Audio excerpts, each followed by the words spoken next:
Good morning, and welcome to another episode of Hard Factor. It is Monday, July 22nd. Our top stories for the day. Wes is going to give us an update on the Mueller testimony to Congress and the witch hunt.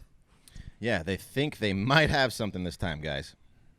Oh, is this is the time, huh? They're pretty excited once again. It's on. All right. Well, hopefully it goes different than the first 100 tries or whatever it's been, for the Democrats. So, I mean, not hopefully. I'm just saying, whatever. Okay. Anyways, yeah, they're hoping. yeah.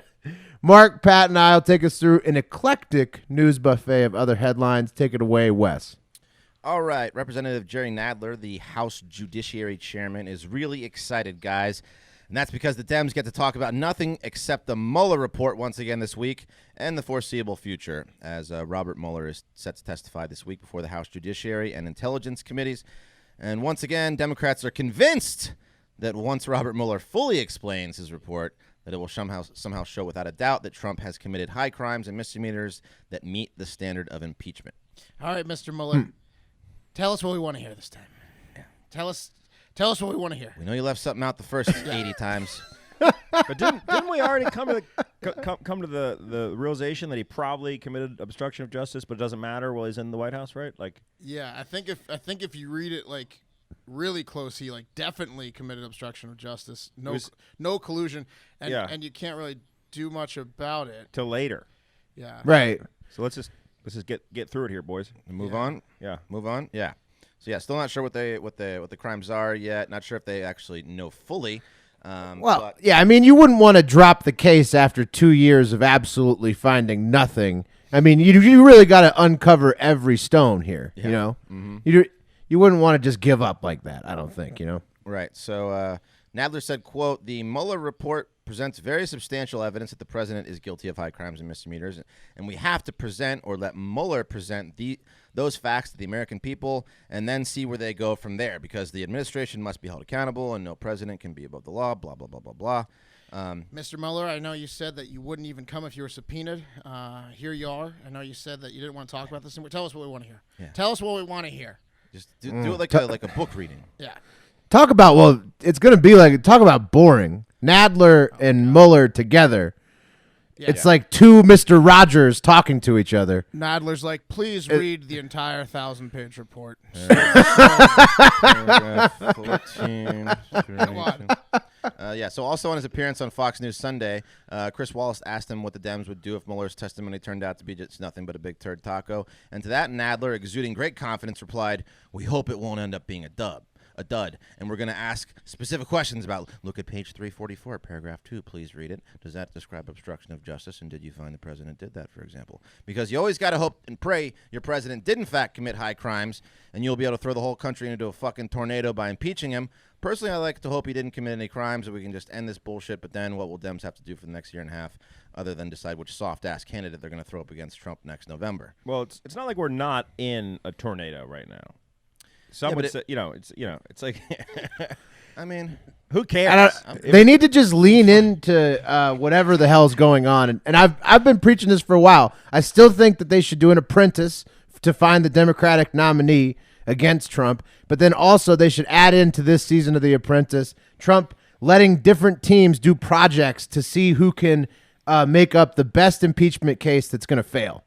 Like, so they'll get to present it, but it'll fail for sure. That was really when Trump was at his best, was it when he was doing The Apprentice? Will right, so bring it back. He'll be back. Just eventually. make government The He'll be back Apprentice. to TV eventually. He's going to land a huge TV deal when he's done with all this. So what Nadler fails to realize is that for most in Trump's base, unless they can like show each and every one of them a picture of Trump literally bending over their wives in the hood of their F-150s or sucking Putin's dick, they're not going to give a fuck. Whoa. And this whole thing will not make them rethink how I they don't will think vote. the wife thing would. Maybe sucking Putin's dick might. That's a showstopper, That yeah. might get people off. But getting his dick sucked by Putin, no. More fans. No, more fans. I don't know about that either. Wait, but you think that if you showed if you showed Trump's base photograph or video evidence of Trump banging Your their wife, wives, they'd be cool with it. You think he'd be cool with that? Yeah. You think Oh, that's he'd a show them bump. off? That's a bump and a half. See her right there? The president's been inside that, and me too. Yeah, president wanted it. It's an honor. Exactly. So yeah, meanwhile, The king took what he wanted. right. But to Pat's point, like, so let's say the find some sort of obstruction in there, or Mueller tries to clarify that a little bit, you can't do anything with the judicial system until you fully impeach him. It goes through both houses at like 60 whatever percent. Yeah, you think that's going to fly on Bill Barr's watch? Get pardoned. Then you can Then you can like start to like go after him for some small obstruction of justice charges. He's going to get pardoned. At that point, I don't even know how long that would take, but it just seems so ridiculous. It's ridiculous. Yeah, but it probably is ridiculous, but maybe it's just election cycle stuff. It is. Like, let's dig up some dirt so we can potentially like throw. But again, no logic applies to any. It's something to talk about anymore. So. Yeah. So meanwhile, Trump did not give a fuck about everything that was going on, as he decided to crash a MAGA-themed party at the Trump National Golf Course in Bedminster, New Jersey. Their lovely affair was decked out with pro-Trump flags and banners. And when the president showed up, the crowd broke into chants of USA, USA. And Trump gave the bride a big smooch on her cheek and complimented the size of the groom's shoulders, as he likes to do, saying, quote, "Where's the groom? Handsome. Look at his shoulders. Nobody's going to mess with him." Look at this big, handsome guy. Yeah. Big guy. He loves that. Yeah. Yeah, Trump, This man's just massive. Trump's not fazed by this. He's like trolling even harder. He just like threatens to have a Jeffrey Epstein girl calendar party too. Look at his tweets. Mar-a-Lago party with Epstein. Which staff member do you think told Trump that there's a wedding, a Trump-themed wedding happening at your golf club? Well, this woman was apparently constantly trying to get in touch with him. Oh yeah. No, this happens. Like big time Trump supporters, they're all about going to Trump golf courses in Mar-a-Lago, whatever else. It's in the brochure. They say that if you book your wedding here, there is a chance that if he's on the site, he will crash your wedding. It's like this is like a thing. It's like the scene from Harold and Kumar Guantanamo Bay. That guy that was getting married. Remember? Yeah. It's like having a wedding in Charleston, South Carolina, hoping Bill Murray shows up. Exactly. Exactly. Yeah. So going to the internet, Free Stuff for Life says, quote, "Hasn't anyone told him we've already seen them all a report?" Nailed it. Yes. Yeah. Got him. That's it. We'll keep you updated when the testimony does actually happen. All right, let's take it to the news buffet. Got a long news buffet here for you. Bernie Sanders' campaign announced that they need to cut people's working hours so that they can pay the field staff $15 minimum wage they want for all Americans. So Bernie's field staff makes what's that, Will?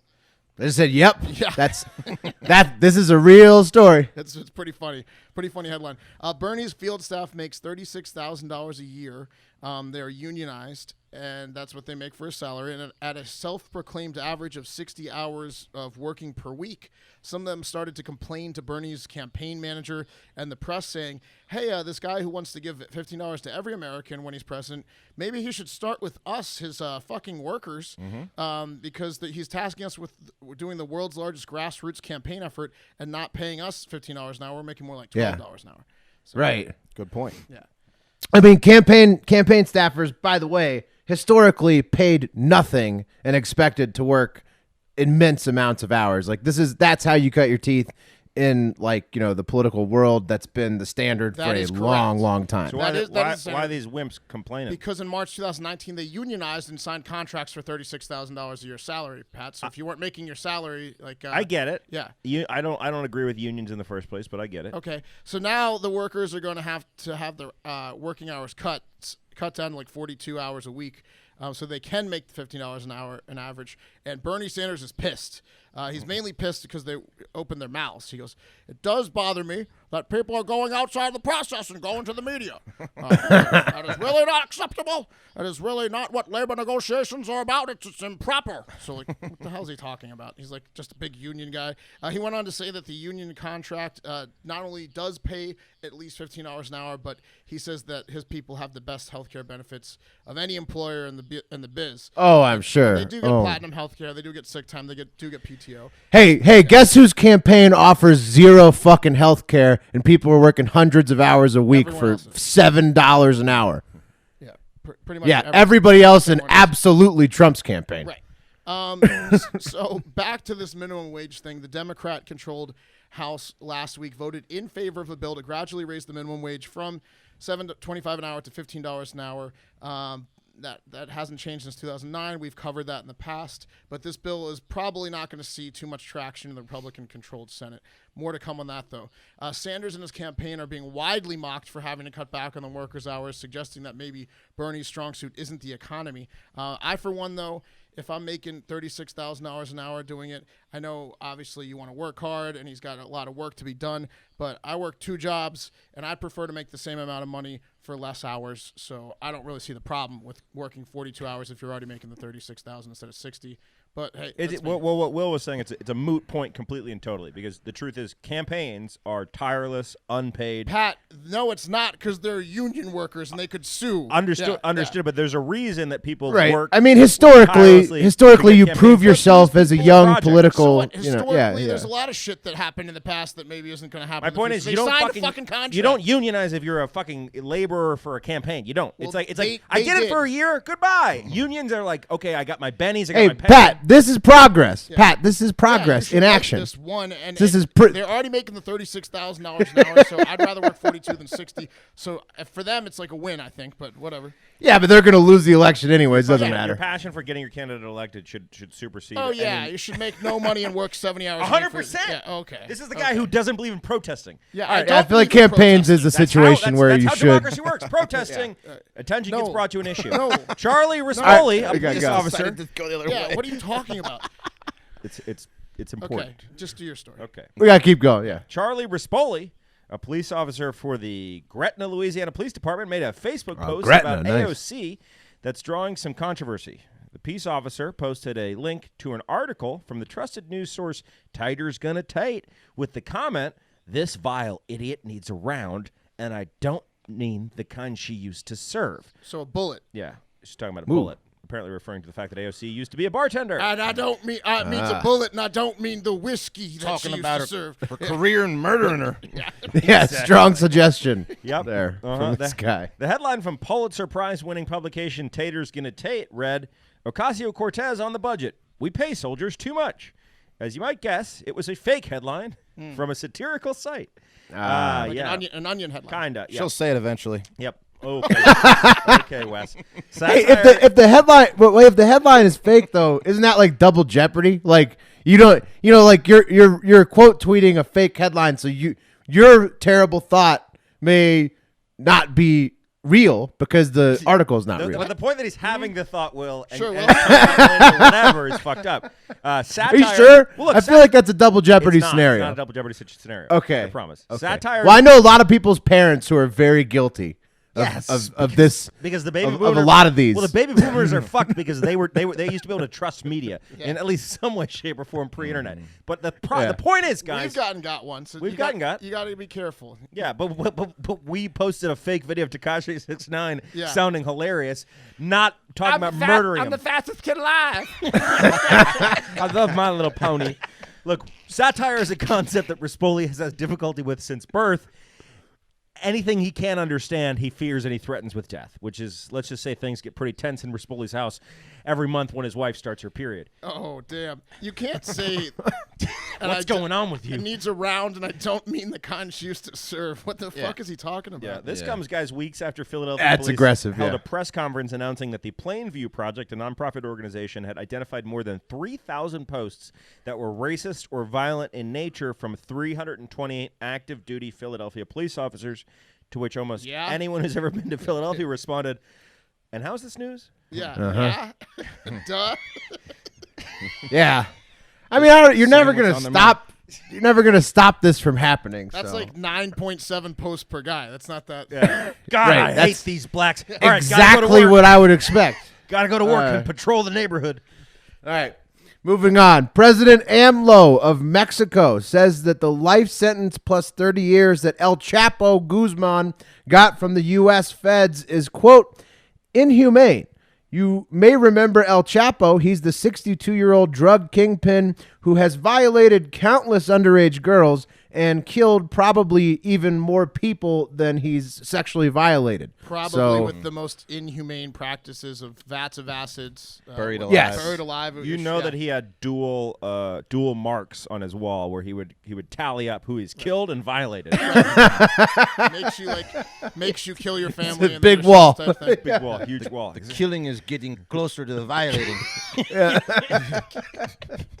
He gets a double. He got a lot of twofers in there, I'm sure. See, I killed this girl, but I violated her. How do I count this? Only thing I can think of that's going on here is that AMLO is just wanting preferential treatment from whoever rises up to take El Chapo's place in the cartel world. Yeah, he's being a That's big my pussy. guess. Or El Chapo when he knows he gets out soon. Yeah, He's when he not being tunnels a big- his way out. He's Yeah. being smart. He's not being a big pussy. I take that back. There's currently heavy machinery plans and German scientists being flown into Sinaloa right now to figure out how to get El Chapo out of his Colorado prison. The most dangerous job right now is honest prison guard in that prison. Oh my yeah. God! How pissed off are you? If you got that assignment, you're El Chapo's guy. Yeah. Oh Hey my guys, good news!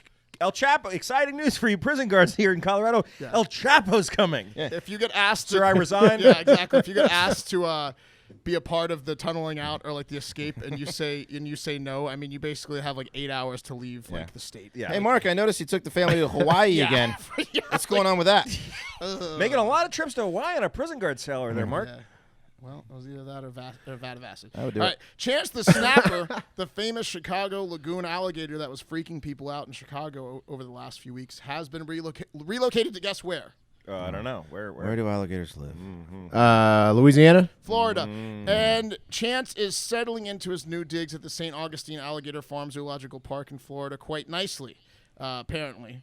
The zoo welcomed Chance the Snapper with a banner, a pizza party, and Chicago's greatest hits.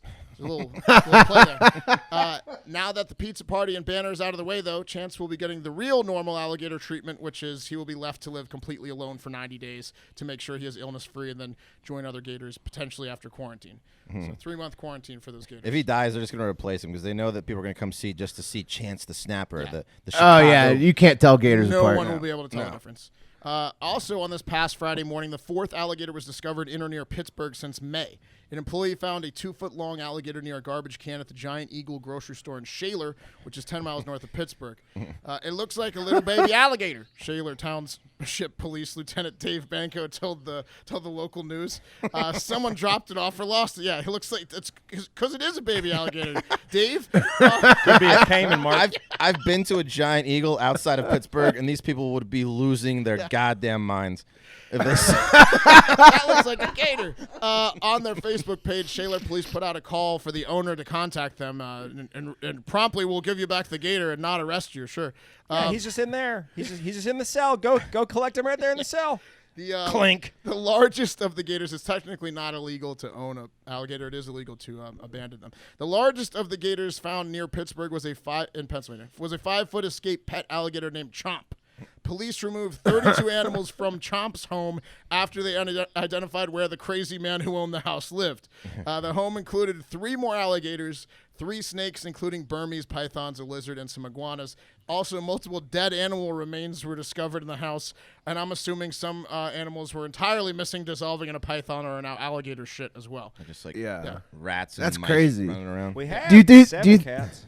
Yeah. Do you think it's global warming, or is it just like more rednecks taking trip to the south Yeah. It's with the gators showing I up think it's north? a combination of like media coverage on gators. I'm sure people have been finding gators up there a while. Like we had a gator in our dorm room in college. Like it's they're cute for a while, then you let them go in the campus lakes.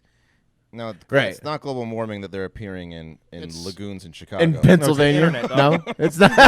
Idiots bringing them up there. It's the dark web, Will. It's crazy people. The dark web. All right, It's the aliens that's doing Could be, it. man. In a horrible story out of England, guys, 2 men wielding machetes followed a man into his flat in North Manchester around 9:30 a.m. on Saturday. They tossed the place looking for valuables to steal and eventually came across a litter of 5-week-old puppies and their mother, Zena. They stole the puppies and hit Zena over the head with a machete, leaving a deep laceration on her face. Yeah, it was fucked up. It was fucked up. And when I read this story and saw the disturbing pictures of the dog mother's face cut wide open, I was disturbed. And that was until I realized that this is part of a viral marketing campaign to promote the upcoming release of a live-action, modern-day dark remake of the Disney classic 101 Dalmatians. Oh, yeah, it was like a Comic-Con thing. Yeah, totally. It was a Comic-Con It was thing. like a Marvel's 12th thing or Disney's 12th thing. I'm kidding. But Jesus Christ, this is the plot of 101 Dalmatians. Yeah. And in real life, it's fucking sick. Well, I read up on this story, and I read that the rumor around town was that the puppies were going for like $2,000 to $3,000. Right. So that like the What kind of dogs were they? I don't know. Stratfordshire Terriers. Yeah, Oh, so but like, it was like kind of like pit bulls. it was in like an apartment type area. Stratford, and- yeah, it's just a pit bull. Yeah. That's a fancy name for a pit bull. What the fuck is going on with this story? Probably There's no a way they were blue selling nose. for $1,000. Was it a blue nose, red nose? 500 per. There's like 7 puppies. Ah, yeah. got any pits? Okay. 500 like as advertised on Craigslist. That was or best offer probably. Yeah. Well, they were. Well, what's the end of the story, right? Well, the end of the story is the dogs got reunited with their mom. Yeah, which they is great. arrested one of the guys, and the dogs are back with the mom. Fantastic. Who caught him? Mary Poppins. They're looking for a a 6 foot wafy cigarette smoking woman with white hair. Yeah, 10-inch long cigarette holder. Organize the whole Fat idiot. shebang. All right. And ending it with a little twofer here. That's assault, brother. First up, a 35-year-old Connecticut man was with his family recently when he went ahead and made himself a sandwich with the last few remaining slices of bologna. This did not sit well at all with a female family member who admonished him for being selfish with the last couple slices of bologna, at which point the situation escalated and another male family member stepped in to break up the altercation. Too bad for this second male family member. His cousin is a psycho and beat him and choked him viciously for trying to step into the middle of the argument. And got arrested. Yeah. So you said he was 35, right? It turns out it probably wasn't the baloney at all that started the fight and being him being called selfish. It was probably that he's always wanted to fuck his cousin his whole life. yeah, it's the decades of everything before This happened that. in Connecticut, though? Finished off the meth. Yeah. Yeah, all the time. Bologna and fistfights over sandwich is not a Connecticut thing. Where in Connecticut was this, I wonder? This was in Connecticut. Yeah, I don't know. I Not mean, is there everyone any drives a food? Jaguar in Connecticut? You ever Pat. been to Connecticut? Yeah. There's some bad parts of Connecticut. Yeah. Absolutely. It's definitely not all high class in Connecticut. I've also been there. Cite this is there- story. Is there any food or drink that would cause you to assault somebody, you think? Ooh. Yeah, last cold beer on a Sunday after they stopped selling it. The only Yeah. the only time it ever happens to me is when my brother and I are in the same house. That's when things can go to blows. Well, you and this guy Yeah. could, Thanksgiving you could- leftovers. If he eats the last of the fucking turkey, and he fucking loves turkey. man. Usually it's like try to ruin the plate of food that the person stole from you or insult them. Like go over the top insulting Oh them, my not god. fight them. Yeah, but- bring something up from childhood. Right. Yeah. Oh man. That's why Right. that's why your ex left you. exactly. That's why. Yeah, your dick looks usually, weird. yeah. I know about the dick. I know about the dick. Yeah, usually you don't choke somebody viciously and assault them. All right, and the second assault, brother, finally, a 22-year-old De'Erica Cooks of St. Augustine, Florida, is in jail after threatening to cut another woman with a steak knife after this other woman denied her a slice of pizza. And it's unclear if this was at a restaurant or a house party, but one thing is for certain, they should have just given De'Erica the slice of pizza Yeah, because absolutely. that would have been easier than the assault with a knife threat and all that kind of stuff. So Those are serrated blades too. Dangerous. She clearly wanted that piece of pizza more than anyone else in Yeah. that scene. So just hand it over. Pizza's like yeah. a communal thing. Just give her the slice. Anyways, that does it for Hard Factor today. We've got an interview with Austin Peterson coming up on Wednesday. Be sure to check in and find out what we're doing for the upcoming Democratic debates on July 30th and 31st. We're going to have some gambling content and definitely some live content to follow there. Follow us on Twitter and Instagram at Hard Factor News. Drop us a 5-star review on iTunes if you like the show. And most importantly, go have yourself a great fucking day.